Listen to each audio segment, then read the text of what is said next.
ಮಂಡೆಲ್ಲ ನಮ್ಮ ಮಾವಿನ ತೋಟ ಹಾಳು ಮಾಡ್ಬಿಟ್ಟು ದಯ ಮಾಡಿಸ್ಬೇಕು. ನಮಸ್ಕಾರ. ನಮಸ್ಕಾರ. ಆಡಲ್ಲ ಹಾ ಎಲ್ಲಿ ಅವಳು ಮುಂದಕ್ಕೆ ಬರಕ್ ಹೇಳಿ.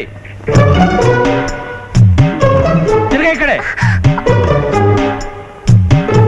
ತೆಗೆ ಕೈನಾ.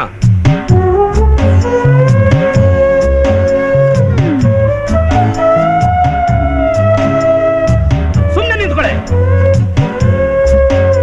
ಎಲ್ಲೇ ನಿನ್ ಚೇಲಾಗಳು? ಅವ್ರಿಗೆ ಬೇರೆ ಎಲೆಡ್ಕೆ ಕೊಟ್ಟು ಕರಿಬೇಕಾ? ಲೇ ಬೇಗ ಬಂದ್ರು.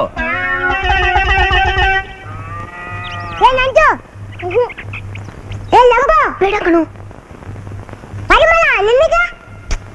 ಬೇಡ ಕಣು ಬೇಡ ಅಂದ್ರೆ ನಾನ್ ತಿಂತೀನಿ. ಈ ತರ್ಲೆ ಹುಡುಗರದೊಂದು ಪಂಚಾಯ್ತಿನ ನಿಮ್ಗೇನ್ ಮಾಡಕ್ ಬೇರೆ ಕ್ಯಾಮ್ ಇಲ್ವಾ? ನೀವ್ ಸುಮ್ಕಿರಿ ಪಂಡಿತ್ರೆ.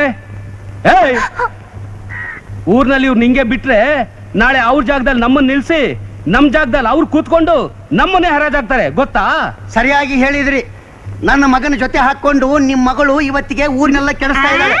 ನಾವು ಹಾಗೇನೆ ಇವತ್ತು ನಾಳೆ ಅಂತ ಸುಮ್ಮನೆ ಕೂತ್ಕೊಂಡ್ಬಿಟ್ರೆ ನಮ್ಮ ಮಾನ ಮರ್ಯಾದೆನೆಲ್ಲ ಕೆರೆಪಾಲು ಮಾಡಿಬಿಡ್ತಾರೆ. ಲೋ ನನ್ನ ಮಗನೇ ಕುಲಪುತ್ರ, ಏನಂತ ಹುಟ್ಟಿಕೊಂಡೆವು ನಾನು ಹೊಟ್ಟೆಯಲ್ಲಿ. ಲೇ ಇವತ್ತು ಮನೆಗೆ ಬಾರೋ ನೀನು ಸಾಕು ಸುಮ್ನಿದೆ. ರೇ ಐನೂರೇ ಅದೇನ್ ನಡೀತು ಅಂತ ಹೇಳ್ರಿ. ನೆನ್ನೆ ಬೆಳಗ್ಗೆ 4 ಜನ ದೇವಸ್ಥಾನಕ್ಕೆ ಬಂದಿರೋ ಚೇರ್ಮನ್ರೆ. ನಾನು ಆಗ್ತಾನೆ ದೇವರಿಗೆ ತೋಮಾಲೆ ಸೇವೆ ಮಾಡಿ ಮುಗಿಸಿದ್ದೆ. ಮಂಗಳಾರತಿ ತಟ್ಟೆಯಲ್ಲಿ ಒಂದು 25-30 ರೂಪಾಯಿ ದಕ್ಷಿಣ ಕಾಸು ಬಿದ್ದಿತ್ತು. ಇವರುಗಳು ಪ್ರಸಾದ ಕೇಳಿದ್ರು. ನಾವು ಒಳಕ್ ಹೋಗ್ಬಿಟ್ಟು ತಗೊಂಡ್ಬರೋ ಅಷ್ಟರಲ್ಲಿ ಇವರುಗಳು ಕಾಸಿನ ಸಮೇತ ತಟ್ಟೆನ ಹೊತ್ಕೊಂಡು ಹೋಗ್ಬಿಟ್ಟಿದ್ದಾರೆ. ಈಶ್ವರಪ್ಪ ಅದನ್ನ ಎತ್ಕೊಂಡು ಹೋಗಿದ್ದು. ಅವರನ್ನು ಸ್ವಲ್ಪ ಕೇಳಿ. ಸುಮ್ಮನೆ ಎಲ್ಲದಕ್ಕೂ ನಮ್ಮನ್ನೇ ಕೇಳ್ತಾರಲ್ಲ. ಈ ಊರಲ್ಲಿ ನಮ್ಮನ್ ಬಿಟ್ರೆ ಇನ್ಯಾರು ಏನು ಮಾಡಲ್ವಾ? ಲೇ ಕತ್ತೆ ಬಡವಾ, ನನ್ನ ಬೆರಳಷ್ಟು ಉದ್ದ ಇಲ್ಲ ನೀನು. ಬಾಯಿನಲ್ಲಿ ದೊಡ್ಡ ದೊಡ್ಡ ಮಾತುಗಳನ್ನ ಉದುರ್ಸೋದು ಗೊತ್ತು. ದೇವ್ರ ದುಡ್ಡು ಕದಿಬಾರ್ದು ಅಂತ ಗೊತ್ತಿಲ್ವೇನೋ ಅಗಸ್ತ್ಯ ಮಹಾಮುನಿ? 20-25 ರೂಪಾಯಿನ ಕದ್ದು ಖರ್ಚು ಮಾಡುವಂತ ಏನ್ರಲ್ಲ ಇತ್ತು ನಿಮಗೆ? ನನ್ನ ಮಗನೇ ಏನಂದೆ? ಡಿಸ್ಮ್ ಡಿಸ್ಮ. ಲೇ ಮನೆಗೆ ಬಾರೋ. ಮನೆಗೆ ಇವ್ರು ತರಲೆ ಮಾಡ್ದಾಗೆಲ್ಲ ಪ್ರತಿ ಸಾರ್ತಿನೂ ಪಂಚಾಯತಿ ಹಾಕ್ಸೋದು, ಆಮೇಲೆ ಮನೆಗೆ ಬಾ ಮಾಡ್ತೀನಿ ಅನ್ನೋದು. ನೀವೆಲ್ಲ ಮನೇಲಿ ಏನ್ ಮಾಡ್ತೀನಿ ಅಂತ ನಮ್ಗೆ ಗೊತ್ತಿಲ್ವಾ? ಅದೇನ್ ಮಾಡ್ಬೇಕು ಅಂತ ಇದ್ದೀರೋ ಅದನ್ನ ಇಲ್ಲೇ ನಮ್ ಕಣ್ ಮುಂದೆನೆ ಮಾಡಿ. ಕಣಣ್ಣು ಇವ್ರು ಒದಿಯಂಗಿದ್ರೆ ಇಲ್ಲೇ ನಮ್ ಎದುರಿಗೆ ಒದಿರಿ. ಮೊನ್ನೆ ಐಕ್ಳು ನನ್ ತೋಟಕ್ಕೆ ನುಗ್ಬಿಟ್ಟು ಹೂವಿನ ಗಿಡ ತುಳಿದು ಗೊಬ್ಬರ ಮಾಡ್ಬಿಟ್ಟವ್ರೆ. ಗೊಬ್ಬರ ಏನ್ರು ಇವ್ನು ಹೇಳೋದು ನಿಜಾನೇನ್ರು? ಇಲ್ರಣ್ಣ, ಇವ್ರು ಹೂವಿನ ತೋಟದಲ್ಲಿ ನುಗ್ಗೋದ್ರೆ ಮಾವಿನ ತೋಪಗ ಹತ್ರ. ಅದಕ್ಕೆ ನಾವು ಬೇಲಿ ದಾರಿ ಮಾಡ್ಕೊಂಡು ಒಳಕ್ ನುಗ್ಗೋದ್ರೆ ಇವ್ರು ಆ ಕಂಬದ ಮನೆ ಬಸಮ್ಮನ್ ಜೊತೆ ಅಸಹ್ಯವಾಗಿ ಏನೇನೋ ಮಾಡ್ತಾ ಇದ್ರು. ನಮ್ಮನ್ನ ನೋಡಿ ಬೈದ್ರು. ಅದಕ್ಕೆ ನಾವು ಹೆದರ್ಕೊಂಡು ಗಿಡಗಳ ಮೇಲೆ ಓಡ್ ಬಂದ್ಬಿಟ್ವಿ. ಕಂಬದ ಮನೆ ಬಸವಿನ ಏನಯ್ಯದು ಅಲ್ಲ? ನನ್ ಜೊತೆ ಸಂಸಾರ ಮಾಡೋ ಹುಟ್ಟಿಗೆ ನಿನಗೆ ನಾಯಕಸಾನಿ ಬೇರೆ ಬೇಕಾ? ಏನದು? ಅದು ನಾನ್ ತೋಟಕ್ಕೆ ಹೋಗ್ತೀನಿ, ಅಲ್ಲಿ ಹೋಗ್ತೀನಿ, ಹೋಗಿ ಕೇಳಕ್ ಹೋಗ್ತೀನಿ ಅಂತ ಇಂತ ಕೆಲಸ ಮಾಡೋದು.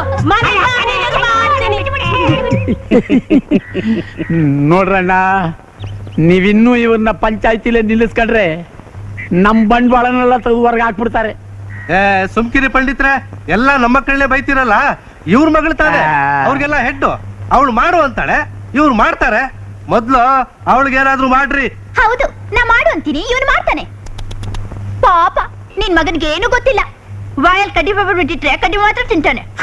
ನೋಡಿದ್ರೇನ್ರಪ್ಪ ಇವ್ರ ಮಗಳ ಬಾ ಎಷ್ಟ್ ದೊಡ್ಡದು ಅಂತ? ಹ್ಞೂ ಕಣ್ರಯ್ಯ, ನೀವೆಲ್ಲ ಸೇರಿ ನಾನು ಊರಿಗೆ ದೊಡ್ಡ ಮನುಷ್ಯ ಅಂತಾನೆ ಚೇರ್ಮನ್ ಮಾಡಿರೋದು. ದೊಡ್ಡ ಮನುಷ್ಯನ ಮಗಳ ಬಾಯಿ ದೊಡ್ಡದಾಗೆ ಇರ್ತದೆ. ಅವಳ ದೊಡ್ಡ ಬಾಯಿಗೆ ಪಂಚಾಯತಿನ ಸುಮ್ನಿರ್ಬೇಕಾ? ಓ ಏನು ಮರ್ಯಾದಿವಂತನ ಮಗಳು. ಮರ್ಯಾದೆ ಗಿರಿಯಾದೆ ಚೆನ್ನಾಗಿರಕ್ಕಿಲ್ಲ ನೋಡು. ಏನ್ ಮಾಡಂಗಿದ್ಯಾ? ಏನು ಮಾಡ್ತೀಯಾ? ಏನ್ ಮಾಡ್ತೀಯಾ? ಏನ್ ಮಾಡಂಗಿದ್ಯಾ?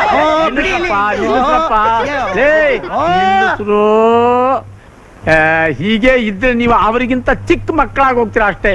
ಅಲ್ಲ, 3 ವರ್ಷದಿಂದ ಮೇಷ್ಟ್ರಲ್ದೆ ಈ ನಮ್ಮ ಹಳ್ಳಿ ಸ್ಕೂಲ್ ಬಂದಾಗಿದೆ. ಒಬ್ಬ ಮೇಷ್ಟ್ರು ಅಂತ ಬಂದ್ ಬಾಗಿಲು ತೆಗೆದ್ರೆ ಈ ಮಕ್ಕಳ ಬಾಯಿ ಬಂದಾಗಲ್ವಾ? ಮೇಸ್ಟರ್ ಕರ್ಸೋದು, ಸ್ಕೂಲ್ ತೆಗ್ಸೋದು ಈ ಕೆಲಸ ಎಲ್ಲ ಚೇರ್ಮನ್ ಇರ್ತಾರೆ. ಇವ್ರ ತರ ಇರ್ಬೇಕು ಆ ಬುದ್ಧಿ.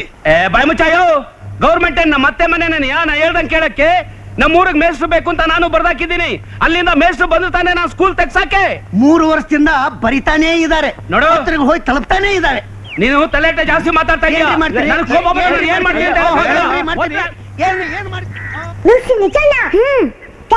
ಹೌದು,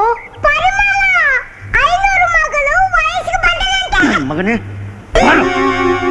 ಲೇ ದೇವಸ್ಥಾನದಲ್ಲಿ ಹಣ ಕದೀತಿಯೇನೋ, ಮಾವಿನ ಹಣ ಕದೀತಿಯೇನೋ? ಲೇ ಮೆಣಸಿನ ಪುಡಿ ತೊಂಬಾರಿ ಇಲ್ಲೇ ಹಾಕಿ ಇದಕ್ಕೆ. ಲೇ ನಿನ್ನ ಕಾಟನ್ 1 ದಿವಸ ತಾಳಬಹುದು, 2 ದಿವಸ ತಾಳಬಹುದು, 366 ದಿವಸ ತಾಳ್ಬೇಕಂದ್ರೆ ಯಾ ನನ್ನ ಮಗನ ಕಡೆಯಿಂದ ಸಾಧ್ಯ ಇದೆಯೋ? ಏನಂದೆ ಏನಂದೆ? ಉರಿಯುತ್ತಾ? ಉರಿಲಿ ಸಾಯಿ ನನ್ನ ಮಗನ. ಕ್ರೀಡೆ ಕಳಿತು ಅಂತ ನಿನ್ನ ಇವತ್ತು ನೀರ್ನಲ್ಲಿ ಮುಳುಗಿಸ್ಬಿಡ್ತೀನಿ ಕಣೋ. ಬಿಡಲ್ಲ, ಇವತ್ತು ನಿನ್ ಬಿಡಲ್ಲ ಕಣೋ. 2ರಲ್ಲಿ 1 ತೀರ್ಮಾನ ಆಗೋಗ್ಬಿಡ್ಬೇಕು ಇವತ್ತು. ಮರ್ಯಾದೆಯಿಂದ ಹಗ್ಗ ಬಿಟ್ಟು ನೀರ್ ಹೇಳಿಯೋ? ಬೇಡ ಅಂದ್ರೆ ಹಗ್ಗ ಬಿಟ್ಬಿಡ್ತೀನಿ ನೋಡು. ಹಿಡಿಯ ಕೆಳಗೆ ಮುಳುಗ್ ಸಾಯಿ. ಅಯ್ಯೋ ಅಯ್ಯೋ ಯೋ ಯೋ ಏನಯ್ಯ ಹುಡ್ಗನ್ ಬಿಟ್ಬಿಟ್ಟಲ್ಲಯ್ಯ? ಸತ್ಕಿತ್ತೋದ್ ಏನಯ್ಯ ಮಾಡ್ತೀಯಾ? ಅವನೆಲ್ಲ ಸಾಯ್ತಾನೆ, ಅವನು ಹಲ್ಲಿ ಗುಡ್ದವನು. ಹಗ್ಗ ಇಟ್ಕೊಂಡು 10 ಬರ್ತಾನೆ. ಹೌದಾ? ಎಲ್ಲೇ ಹಾಳಾಗೋಗಿದ್ದೆ? ಆ ಹುಡುಗರ ಜೊತೆ ಸೇರ್ಬೇಡ ಅಂತ ಎಷ್ಟು ಸಲ ಹೇಳಿಲ್ಲ ನಾನು ನಿನಗೆ? ಆ ಕಪ್ಪೆ ನನ್ನ ಮಗನ ಸಹವಾಸ ಮಾಡ್ಬೇಡ ಅಂತ ಹೇಳಿಲ್ಲ? ನನ್ ಮಾತು ಕೇಳಲ್ಲ ನೀನು? ಹೋಗ್ತೇನೆ ಒಂದ್ಸಲ ಅವ್ರ ಜೊತೆಲಿ, ಹೋಗ್ತೇನೆ ಒಂದ್ಸಲ. ಹೋಗ್ತೀಯಾ? ಚೇರ್ಮನ್ ರೇ, ಲೇ ಇವಳ್ ಹೆರೋ ಬದ್ಲು ಒಂದ್ ರುಬ್ಬ ಕಲ್ಲಾದ್ರೂ ಹೆತ್ತಿದ್ದಿದ್ರೆ ಕಾರ ಹರಿಯಕ್ಕಾದ್ರೂ ಆಗ್ತಿತ್ತು. ಇವಳ್ ಹೆತ್ ಕರ್ಮಕ್ಕೆ ನನ್ನ ಮಾನ ಮರ್ಯಾದೆ ಬೀದಿ ಪಾಲಾಗೋ ಸ್ಥಿತಿ ಬಂತಲೇ. ಹುಡುಗರ ಆಡೋ ಆಟಕ್ಕೆ ಪ್ರಾಣ ಕಳ್ಕೊಳಂಗ್ ನೋಡ್ತಿದ್ದೀರಲ್ಲ. ಪಾಪ ಚಿಕ್ಕ ಹುಡುಗಿ 2 ದಿವಸ ಹೋದ್ರೆ ಎಲ್ಲ ತಿಳ್ಕೊತಾಳೆ. ಇವಳು ಚಿಕ್ಕ ಹುಡುಗಿನ ಪಾಪನಾ? ಯೋ ಸ್ವಲ್ಪ ಮಾರಿದ್ರೆ ನಿನ್ನ ಸೇರ್ಸಿ ಸಂತೆಲ್ ಮಾರಾಕ್ಬಿಟ್ಟು ಬಂದ್ಬಿಡ್ತಾಳೆ. ನೀವು 1000 ಹೇಳ್ರಪ್ಪ. ಅವಳಿನ್ನು ಮದುವೆ ಆಗ್ಬೇಕಾಗಿರೋ ಹುಡುಗಿ. ನೀವ್ ಹಿಂಗ್ ಬಾರ್ಕೋಲ್ ತಗೊಂಡು ಕೈ ಕಾಲು ಊನ ಮಾಡ್ಬಿಟ್ರೆ ನಾಳೆ ಅವಳ ಮದುವೆ ಆಕೆ ಯಾರು ಬರ್ತಾರೆ ಹೇಳಿ? ಈಗಿನ ಕಾಲದಲ್ಲಿ ಕೈಕಾಲ್ ನೆಟ್ಟಿಗಿದ್ದು ಲಕ್ಷಣವಾಗಿರೋ ಹುಡುಗಿರ್ಗೆ 101 ಕೊಂಕ್ ಹೇಳಿ ಎಷ್ಟು ವರದಕ್ಷಿಣೆ ಕೊಡ್ತೀರಾ ಅಂತ ಕೇಳ್ತಾರೆ. ಇವ್ರೇನ್ ಲಕ್ಷಾಂತರ ರೂಪಾಯಿ ಕೊಡ್ತಾರಾ ನನ್ ಮದ್ವೆಗೆ? ಕೇಳ್ದೇನೆಯ? ಪಾಪ ಚಿಕ್ಕ ಹುಡುಗಿ ಅಂದಲ್ಲ, ಚಿಕ್ಕ ಹುಡುಗಿ ಬಾಯಿನಲ್ಲಿ ಬರೋ ಮಾತಾ ಇದು? ಬಾಯಿ ಬಿಟ್ರೆ ಬಂಬಾಯಿ ಕಣೆಯ. ಏನೇ ಕತ್ತೆ, ನಿನಗೆ ಮದ್ವೆ ಬೇರೆ ಕೇಳನೆ? ಯಾಕೆ ನನಗೇನಾಗಿದೆ? ಮೈನರ್ದು 1 ವರ್ಷ ಆಯ್ತು, ಇನ್ನು ಮನೇಲೆ ಇಟ್ಕೊಂಡಿದ್ದೀರಲ್ಲ. ಏನಪ್ಪ ಚೇರ್ಮನ್ ಅಪ್ಪ, ಬೇಗ ಒಂದ್ ಒಳ್ಳೆ ಗಂಟನ್ ಕಟ್ರಿ. ಅವನಾದ್ರೂ ನನ್ನ ಚೆನ್ನಾಗಿ ನೋಡ್ಕೋತಾನೋ ಇಲ್ವೋ ನೋಡ್ತೀನಿ. ನಿನ್ನೊಂದು ಉಪಯೋಗ ಇಲ್ಲ ಕಣೆ. ನಿಮ್ಮಮ್ಮನ್ ಹೊಡಿಬೇಕು. ನಿನ್ನ ಸಾಕಿರೋ ಲಕ್ಷಣ ಹಿಂಗೆ. ಸ್ವಲ್ಪ ಸುಮ್ನಿರ್ತೀರಾ? ಇಷ್ಟ ದಿನ ನೀವು ಅವನ ತಲೆ ಮೇಲೆ ಹೊತ್ಕೊಂಡ್ ಸಾಕಿ ಈಗ ನನ್ ತಲೆ ಮೇಲೆ ಗೋಬೆ ಕೂರಿಸ್ತಿದ್ದೀರಾ. ಬೇಗ ಒಂದ್ ಗಂಡ್ ನೋಡಿ ಮದ್ವೆ ಮಾಡಿ. ಮೊದ್ಲು ಆ ಕೆಲ್ಸ ಮಾಡಿ. ಅಯ್ಯ